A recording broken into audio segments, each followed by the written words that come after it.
time for public comment. Anyone in the audience that wishes to speak, now is your opportunity.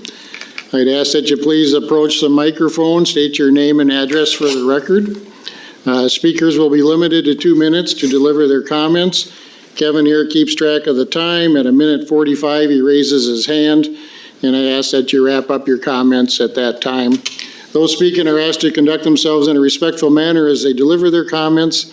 Audience members are asked to refrain from reacting to comments, and the City Council will not respond directly to comments in this venue or take immediate action in response to them. So the floor is open to anyone who wishes to speak.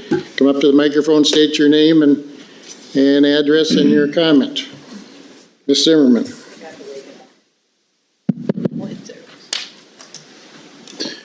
Melissa Zimmerman, 2525 Stony Creek Drive.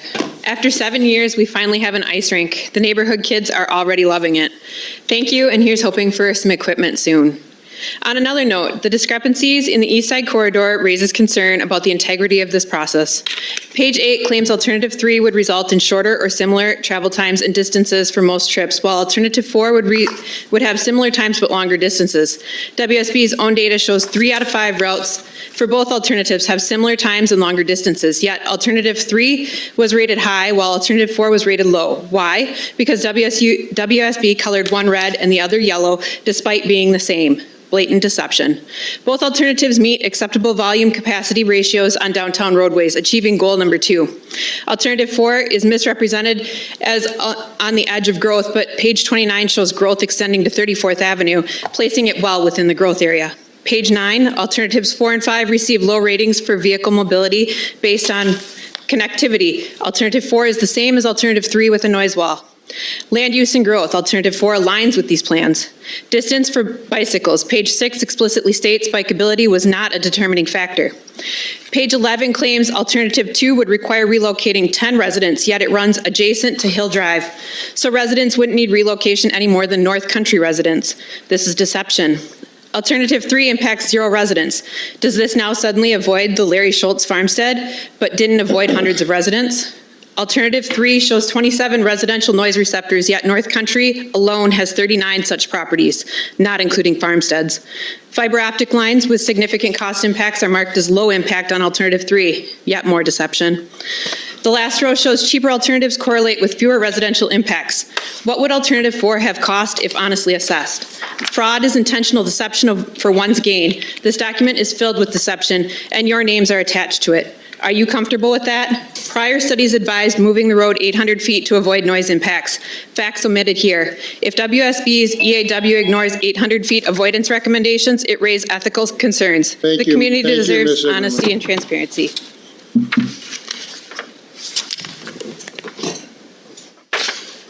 Mr. Jones.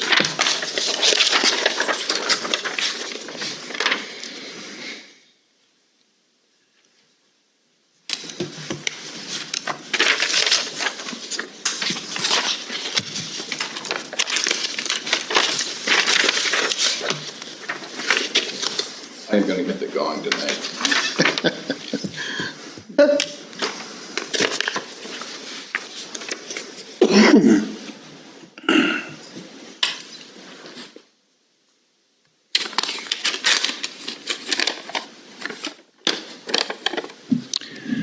I'm concerned with the declining number of disc golfers at Mineral Springs. Disc golf has been very light this fall.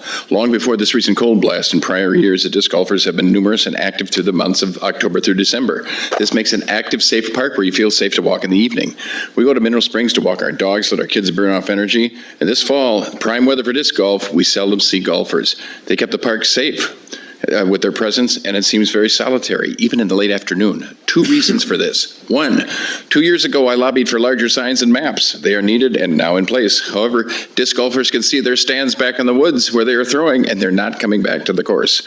If our disc golfers go to another course to avoid the hunt, patterns may change, and they may stay with their new course. Second, the group of 20 disc golfers on 1022 that I shared with you earlier, they were angry and left and said they weren't coming back. That was the start of the sharp decline in the disc golf numbers we've seen. Who knows what the social media fallout from that was, but I fear it's been significant. In prior years, it was common to see disc golfers out until January 1st, even on a light snow and temperatures in the teens. The 200's presence at Mineral Springs has not been a secret this year. They stick out like a sore thumb. People see them come and go, and they see them in the stands. They have to be seen far more often than in prior years. Now we see a lot of blaze orange hats walking in Mineral Springs, but no disc golfers. Blaze orange hats do not keep the drug traffic out. The problem is not the bow hunter's fault. It's the fault of two activities that are not meant to coexist in a small city park. There should be no hunting at Mineral Springs. That park is a beautiful jewel, but is secluded and depends on disc golf activity to keep drug traffic out. The zero deer from Mineral Springs over the last 2 years is not worth losing this park to drug traffic again. We've been down that road before. The hunt in Mineral Springs should stop immediately, get a blast on the website saying no more hunting at Mineral Springs, and put together a fall disc golf tournament in 2025 to get your disc golfers back that you've lost. Rock River was a big investment, and you're wrecking it. It is a treasure to the community and a benefit to the police force. Let's build it up instead of dismantling it for a $20 hunt fee and no deer. Thank you. All right, thank you, Gary. Yes, sir.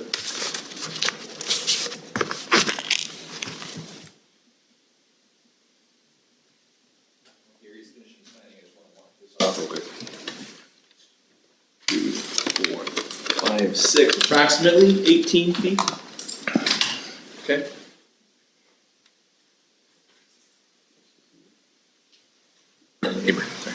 Hi, my name is Seth Meir. I live at 2551 Mossy Creek Drive. Good evening, council members and staff. I just walked off approximately 17 feet, and I'm here to voice concerns, very serious concerns still about the east side corridor that is currently proposed to be from a house to that side right there, backyard, 55 miles an hour, snow removal, fast-moving vehicles. That's too close. The east side corridor highway with speeds of up to 55 miles an hour is being pushed too close to homes with complete disregard for the safety of the people that you are elected to represent. At the proposed alternate 3 at 29th Avenue, it's being forced into a space that is insufficient to support sound and safety mitigations, and there's not a 150-foot easement anymore as there was in 1999. Since lots were sold and homes were built on part of that easement, current plans jeopardize residents' safety and will very much affect their homes' resale value. Putting a 55-mile-an-hour highway within 17 feet of existing homes with kids, with people mowing lawns, with dogs is unprecedented, probably in the state of Minnesota, and unacceptable. Beyond being dangerous, this plan is short-sighted and it does not align with Owatonna's plans for growth and sustainability. I think it's very discongruous with Imagine 2050 for Owatonna and what they project to develop out there. Putting a highway, putting a 17-foot sound barrier is just aesthetically displeasing and separates that whole space.